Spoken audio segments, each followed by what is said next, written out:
হানজালার গোসল হয়েছিল তৃতীয় আসমানে জমজমের পানিতে। হযরত হানজালা রাদিয়াল্লাহু তাআলা আনহু তিনি সদ্য বিবাহ করেছেন।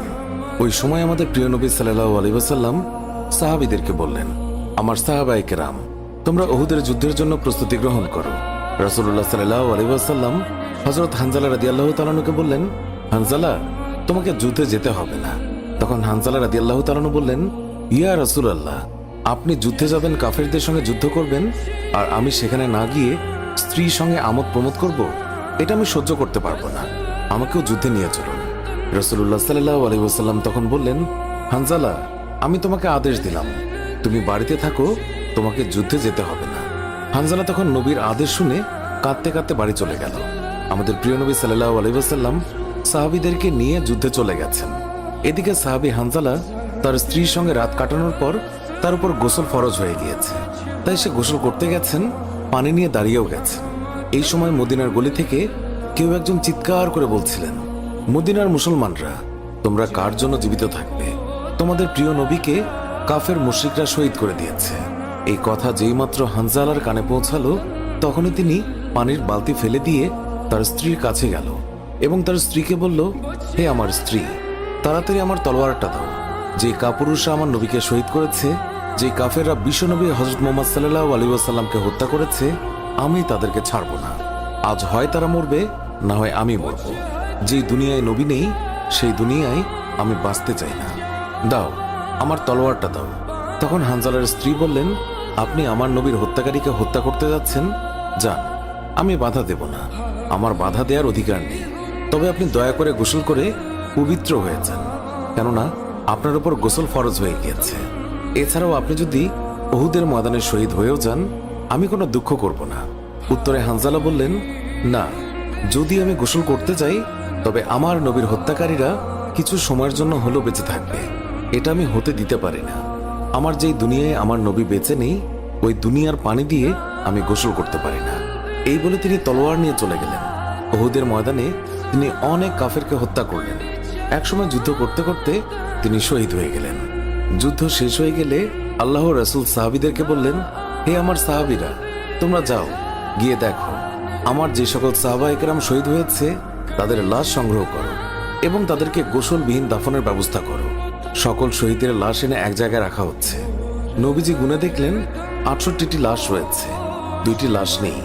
একজন তার চাচা হামজা রাদিয়াল্লাহু তাআলা আনহু, আর আরেকজন হানজালা রাদিয়াল্লাহু তাআলা আনহু। অস্থির হয়ে পড়লেন নবীজি। সব সাহাবাদের পাঠালেন লাশ খোঁজার জন্য। হঠাৎ বোরখা পরা এক মহিলা এসে দাঁড়ালেন নবীজির কাছে। নবীজি তাকে চিনলেন না। মহিলা বললেন, শুনুন ইয়া রাসূলুল্লাহ, কাল আপনি একটা বিয়ে পড়িয়েছিলেন, মনে আছে? নবীজি বললেন, হ্যাঁ, আমি তো হানজালার বিয়ে পড়িয়েছি, যার বিয়ের খুশিতে আমি খুরমা খেজুর ছিটিয়েছিলাম। মহিলা বললেন, ইয়া রাসূলুল্লাহ, আমার হাতটা দেখেন, হাতের মেহেদি এখনো শুকায়নি। কাল বিকেলে বিয়ে হয়েছিল, আর রাতে উহুদের যুদ্ধের জন্য বের হয়ে যান হানজালা। ওনার উপর গোসল ফরজ হয়েছিল, কিন্তু উনি গোসল করে বের হতে পারেননি। যাওয়ার আগে শুধু বলে গেছেন, যদি বেঁচে থাকি তাহলে দেখা হবে দুনিয়ায়, আর যদি শহীদ হয়ে যাই তাহলে দেখা হবে জান্নাতে। নবীজি কাঁদছেন। মহিলা বললেন, ইয়া রাসূলুল্লাহ, শহীদের তো আপনি গোসল দেন না, আমার স্বামীকে আপনি একটু গোসল করিয়ে দেবেন। নবীজি সম্মতি প্রকাশ করার পর একজন সাহাবী দৌড়ে এসে বলল, ইয়া রাসূলুল্লাহ, হানজালাকে পাওয়া গেছে। সবাই গেলেন, গিয়ে দেখলেন সাদা কাফনের ভিতরে লাশের মাথায় পানি। নবীজি হানজালার মাথায় হাত দিলেন। জিবরাইল আলাইহিস সালাম আসলেন নবীর কাছে, এসে বললেন, ইয়া রাসূলুল্লাহ, হানজালার কোরবানিতে আল্লাহ পাক এতটাই খুশি হয়েছে যে আমার বাহিনীকে আদেশ করলেন তাকে নিয়ে আসতে। ইয়া রাসূলুল্লাহ, আমরা ফেরেশতারা তাকে তৃতীয় আসমানে নিয়ে জমজমের পানি দিয়ে গোসল করিয়েছি এবং তার শরীর থেকে যে সুগন্ধ পাচ্ছেন, এটা আল্লাহ পাকের বিশেষ খুশবু, মেশক আম্বর আতরের ঘ্রাণ। আমরাই ওনাকে কাফনের কাপড়ে আচ্ছাদিত করেছি। আল্লাহ তার প্রিয় মানুষকে কি পরিমাণ ভালোবাসেন, কি পরিমাণ সম্মানিত করেন, তা আমাদের পক্ষে কল্পনা করাও সম্ভব নয়। শহীদগণকে গোসলবিহীন দাফন করা হয় কারণ কিয়ামতের ওই কঠিন দিন যখন মহান আল্লাহ রাব্বুল আলামিন বিচারের জন্য বসে যাবেন, তখন এই সাহাবায়ে কেরাম আল্লাহর সামনে দাঁড়িয়ে যাবে।